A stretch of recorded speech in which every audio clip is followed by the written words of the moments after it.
Hey everyone, it's time to reflect back on what I read through March and do my top 3. Here we go.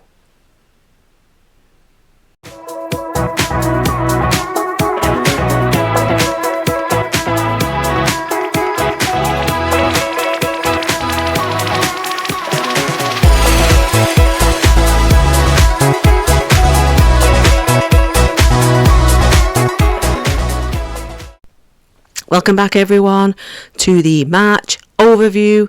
Let's go over what we read this March. There was quite a lot. I've actually read 9 books. That's quite a lot. I was aiming for 10 actually, but I've read 9. So welcome back, book family. Let's kick off. And I'm going to do my top 3 at the end of this video, which has been very hard because I have had a wonderful month of March for reading. I have picked some awesome books. I didn't necessarily stay to the TBR. I'm sorry, I must confess I didn't. But I have had an awesome reading month, and that's what matters. And I just hope that maybe I've given you guys some inspiration of what to read next. I'd love to know if I have. That'd be great. Let me know in the comments. Before we go any further, do the clicky things. Please like, please subscribe. I have a live coming up in a matter of days now, so that should be fun. I'd love to have loads of people over here and we can chat and just have a good time on Monday, the 1st of April. Birthday. So yeah, that should be fun. So should we just get cracking? Do the clickies and then we'll get cracking. So first book I read in March, American Gods by Neil Gaiman. What a great book. I was told it was going to be good by 2 different booktubers. John Minton of Talking Story, I know he read it and enjoyed it, and it's one of Britton from Some Okie Dude. It's one of his favourites, and neither of them let me down. They never do really, because the trio of us, we've become friends over BookTube, and I suggested we should be the 3 Musketeers, because I'm a nerd and that's the kind of thing I do. So off their recommendations, just by me watching their videos, I hadn't spoken properly to them at this point, I picked up American Gods. And first of all, the cover is stunning. Joel's will put it in here somewhere for you to see. I'm not sure if it's the UK version or if it's the version for the extended book alone, but it is a beautiful cover. So I loved this book. It was a fantastic mythological story with creatures and Norse gods and Egyptian gods, and it was just fantastic. A real good story. I love the character Shadow. He was brilliant. The guy who's just come out of prison for a crime that he didn't actually really commit by himself. He kind of took the blame on that one. But it was phenomenal, and there's ups and downs, and you go on this mad crazy journey and you go all over America. It's just a road trip. It's so much fun meeting different characters along the way, and predominantly most of these characters are a god of some form or description, and there's some wacky and wonderful gods. Neil Gaiman has just got a very creative mind, a very eccentric kind of way of looking at things and twisting things and putting an arc on characters. I thoroughly loved it. It was amazing. So if you haven't read American Gods by Neil Gaiman, I would strongly advise that is a great read. I would say, yeah, give it a go, because I loved it. Loved every minute of it. Wasn't bored at all. Never got disappointed with anything.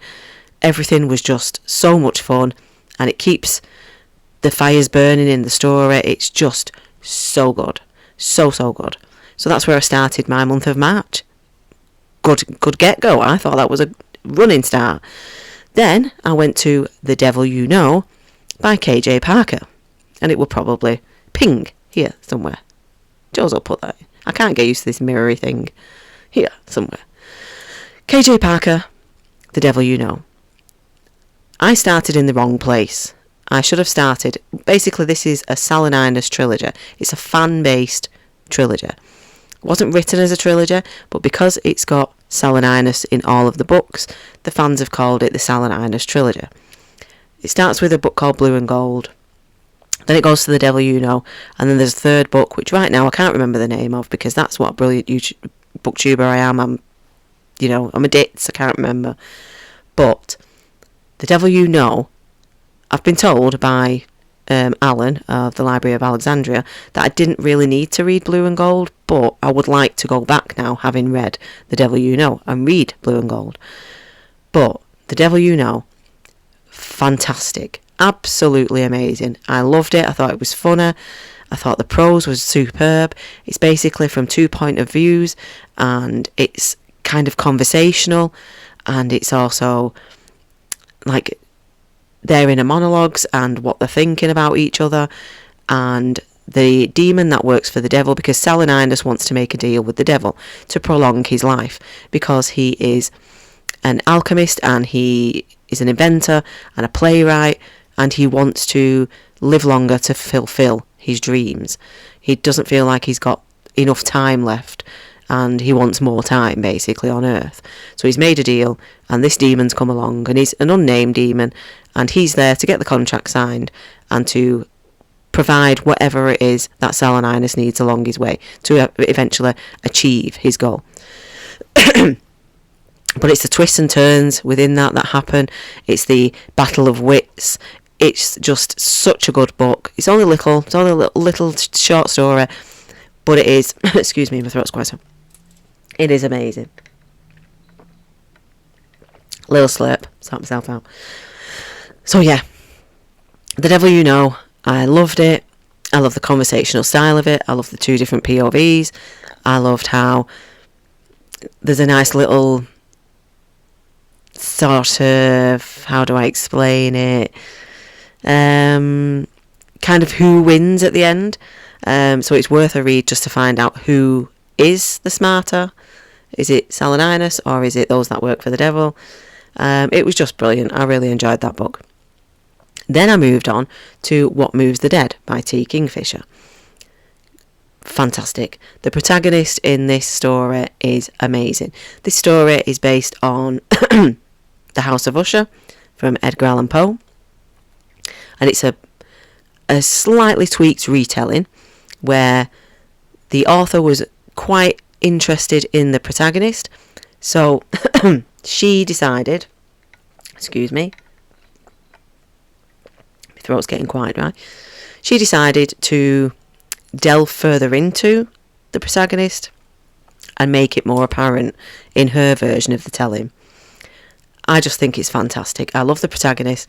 I love the characters. I love how T. Kingfisher has added into this book excuse me, the element of pronouns and how they're changed, and how it gives you pause for thought with our own pronouns and how they affect things and how they change our outlook on things, and whether do we really need pronouns? Do they actually need to be a thing? Very, very good. Excellent book.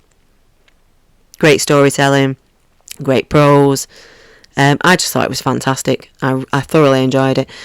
It wasn't quite horror, but it was more thriller, in my opinion. I found it more to be a thriller. Then I moved on to her second of that particular type of thing, where she's done a second, like a duology, of What Feasts at Night. This one was more horror-based. There is scare, or sort of more gruesome type things. And in this story, it affects Alex Easton also. It didn't in the first. Alex Easton in the first, What Moves the Dead, was there more for his friends. If I remember rightly, Madeline and Roderick. And in the second, what the protagonist is affecting him in this book. Them, sorry, I should say. Them. Because of the pronouns, it's affecting them. So it's very interesting how T. Kingfisher has gone about the pronouns, and it continues into the second book. Mrs. Potter comes back. She's a character from the first book. She comes back into the second book. She plays somewhat of a slightly bigger role in this, I'd say. She's in the first book because of the deal with the fungi, but she plays a slightly different role in the second book, where she's there more for Easton and what's going on around them. So What Feasts at Night by T. Kingfisher was a good read. It had horror elements. Try saying that. Horror elements. More than the first. But I was a little disappointed with the second book. I preferred the first. After that, I read from watching Darko, Kindles and Kicks review of the book. I read Kindred by Octavia E. Butler. This is a very impactful kind of sci-fi fiction. It moved me to think and evaluate things of how I could potentially be from a heritage that I know nothing about, and if I was a certain way inclined, would I be accepting of that or not? I am accepting of all things. Sorry, I do apologise, my throat's extremely dry. I am accepting of all things, but if I wasn't, for instance, would what happens to the character in Kindred affect us all in the same way? Would we all behave the same way? So it's a really excellent read. It is an excellent, impactful story with things that will hurt your heart. They will emotionally hurt you, but you will also find that there are some laughs in the book. Not many, but there are some things that give an element of humour. There's love, there's honour, there's the test of family ties against circumstances. It's a very, very thought-provoking book, and I thoroughly enjoyed it. I didn't know how I was going to approach reviewing it, but I was glad that I did, because it is... Octavia E. Butler's writing ability is phenomenal. She is a phenomenal author, and I really enjoyed that book. Then I moved on to an ARC that I was sent, and it's getting released on the 31st of March. I'm not sure if I made that apparent enough in the video I did. Maybe I did. And that is Born in Fury by Moshe Winter. I can't really divulge too much about that, because obviously it isn't released as yet, but it's going to be within a matter of days.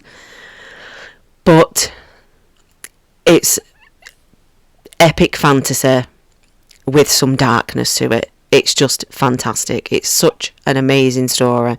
For a debut book as well, I just don't have the word. Phenomenal, awesome, amazing, delicious, so cool, brilliant. There's so many words that I could use. For a debut author, I found this book top notch, 100%. Loved it. Loved every single minute of it. It's just brilliant, and he has influences that you can tell, because you can see it in his prose, in his writing style, in the way the story flows, in certain elements. I found huge resemblances to John Gwynne from Faithful and the Fallen. I thoroughly enjoyed it, and yeah, I can't wait for everybody to be able to read it and have the pleasure that I've had pre-reading it before its release. I have thoroughly enjoyed being able to read Born in Fury before its release date. I can't wait to do a full-blown review, which will be coming up in April, after it's been released, because I want to see just how many people have enjoyed the story, because it's so good, so good. So yes, I read Born in Fury by Moshe Winter. Then after that, I read The Wickwire Watch by Jacqueline Hagan. I also reviewed this book. I found her prose stunning prose.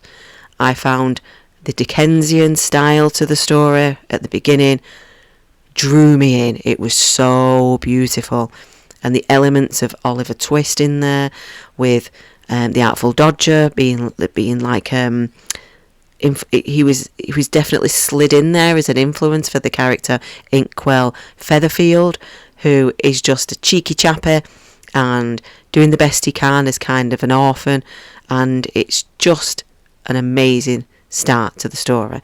It did, in my eyes, just because the Dickensian element of it dipped a bit, go off towards the end. But the more I've thought about it from the time that I've read it to now, the more I think that I may have been a little too judgmental on the end. Thinking on it now, the end part, the last sort of third of the book, is where some more of the magical elements come in, and you go to Riverfall, and you're watching Inkwell's experience around the colonists, and it is actually a very, very beautiful tale, and it opens up your imagination, and the way she's wrote it, with the gas lamp kind of feel to it, you can see it all and vision it, and if you're a very visual reader, it will give you that kind of element that you can see it and feel things, and you can hear the voices. I enjoyed it. I thought it was amazing. I really did. Then I did a cheeky little read of Legends and Lattes by Travis Baldry. Very cute. I haven't reviewed that one yet because Jocelyn, my eldest daughter, she's going to read it, and we're going to do that review together. But I didn't. I was quite pleasantly surprised. I didn't think I was necessarily going to enjoy Legends and Lattes. I know it got a lot of hype on both BookTube and TikTok, etc. So I kind of avoided it from that principle. Silly, really, that kind of thinking, but so my daughter picked it up for me as a Mother's Day present for the UK. And yeah, it's cute. It's funny. Really nice characters. Really nice structure. Just a nice, easy read. There's no difficult vocabulary in there. There's no extraneous words. It's just a really nice, simple fantasy with some nice arcs from the characters, some camaraderie, some bonding. What seems to be some LGBTQ element in there, if I'm understanding it correctly, which I also am very appreciative of. I always like it if an author includes LGBTQ in a book, because let's face it, why not? Why would you not include it when you can? So yeah, I liked all the quirky little elements of Legends and Lattes. The fact that they're like ogres, or if I'm getting that right, are they ogres? I think they're ogres.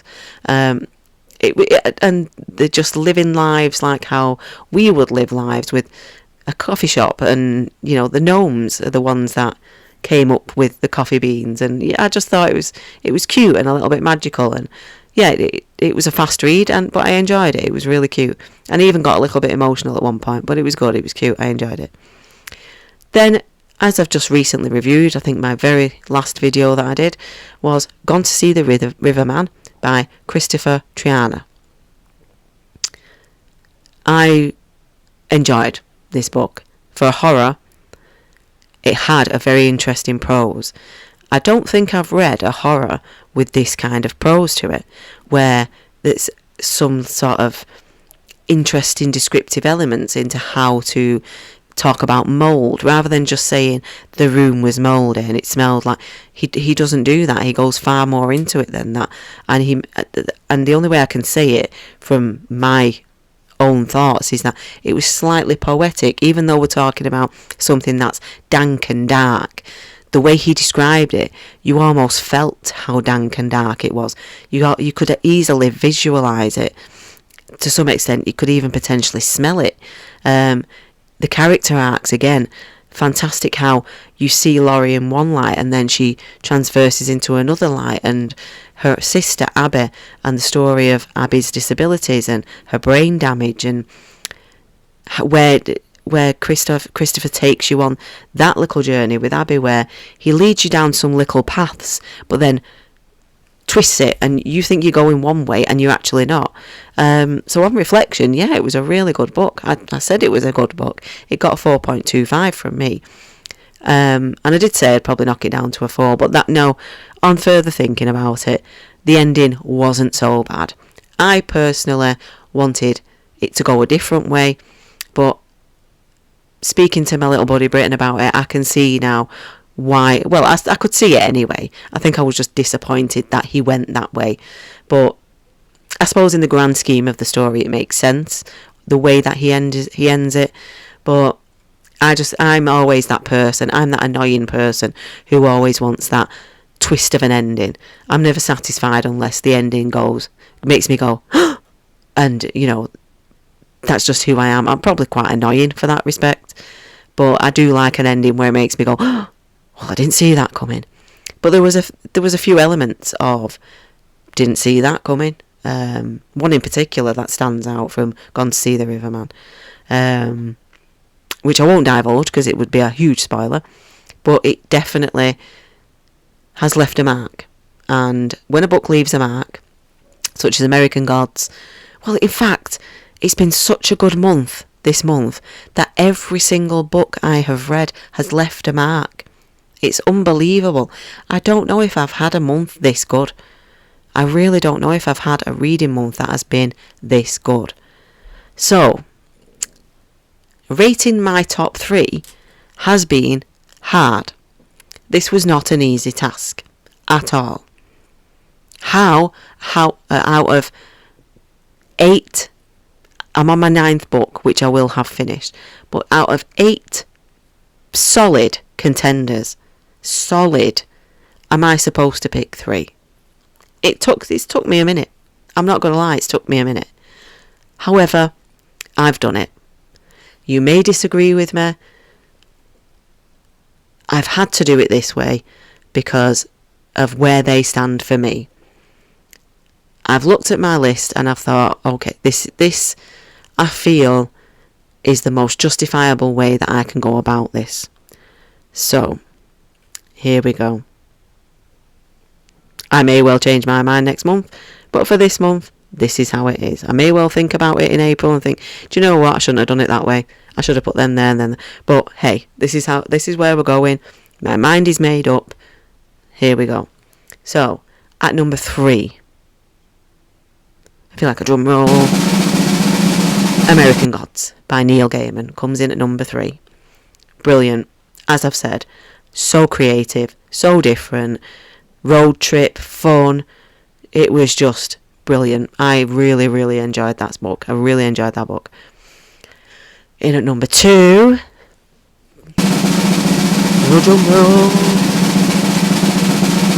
has to be Born in Fury by Moshe Winters. For a debut, I was impressed. I just thought it was amazing. And the influences, you can tell. And that's what makes it. Because if I'm looking for a George R.R. Martin, or if I'm looking for a Stephen Erickson, if I'm looking for a Joe Abercrombie, a John Gwynne, a Robin Hobb, it's in there. The sneaky little influences are in there. So Born in Fury is my number 2 for March. So, who's at number 1, Dee? Jules, have you got that drum roll? Sweet. My number 1, and she probably hasn't, I'm saying that. We probably won't be able to find one, so I don't know why I've just done that. My number 1 for March 2024 is Kindred by Octavia E. Butler. That book gave me so much thinking quality that it couldn't be anywhere else but at the top for this month. It impacted me. It didn't make me think any differently than I do on a daily basis. It didn't take me out of my everyday thought process. But what it did do is it gave me insight as to how, in such a simplistic way, with sci-fi, and you're just talking about time travel, no more, no less, just time travel, you can create this mind-warping story that will leave you thinking for days. How can that not be at number 1? It had to be. It absolutely had to be. Octavia E. Butler, sadly she's no longer with us, but what a talent.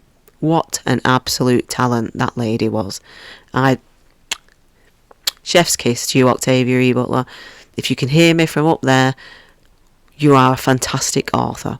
And I love Kindred. I thought it was just such a thought-provoking, mind-bending, like, what would you do in this circumstance?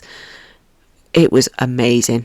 Absolutely amazing. And for the time period in which you were brave enough to write that, I couldn't give you any more credit. I have so much respect. And I'm just so sorry that you are no longer around to hear that, but I have so much respect for you as an author.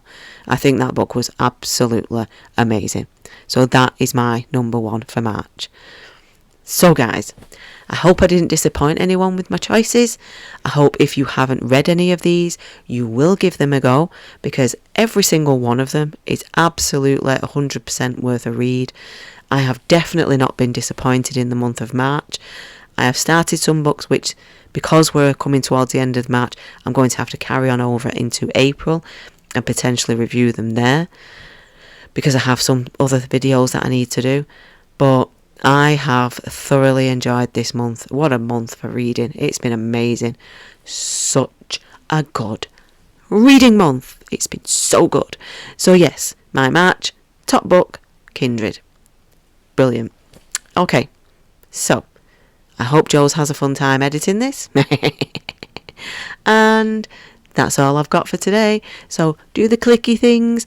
Please like, please subscribe, and to quote my very good friend John Minton, who says, when you press that subscribe button, it just feels good. Try it. All you've got to do is press it the once, and I'm pretty certain that man don't tell no lies. That man don't tell no lies. So you press that subscribe button, and I absolutely guarantee you will feel on top of the world, like you did something today that matters, like you did something today that counts. You will walk away from pressing that subscribe button thinking, hey, do you know what? I made a difference today. I made a difference today in somebody's life, because you know what, guys? For every single one of you that subscribes to me, you make a huge difference to me. You create my book family, and then we get to talk like this, and it's a beautiful thing. It's absolutely beautiful. So thank you to everyone who has subscribed. Thank you to all the guys who may subscribe. Don't forget to check out in the last video that I posted, the book giveaway, and I look forward to speaking to you guys again on Friday. So until then, I'll say it with me now because I say it every time. I've been Dee, and this has been Through the Pages, and that's where I'll see you next time, is Through the Pages. Bye guys.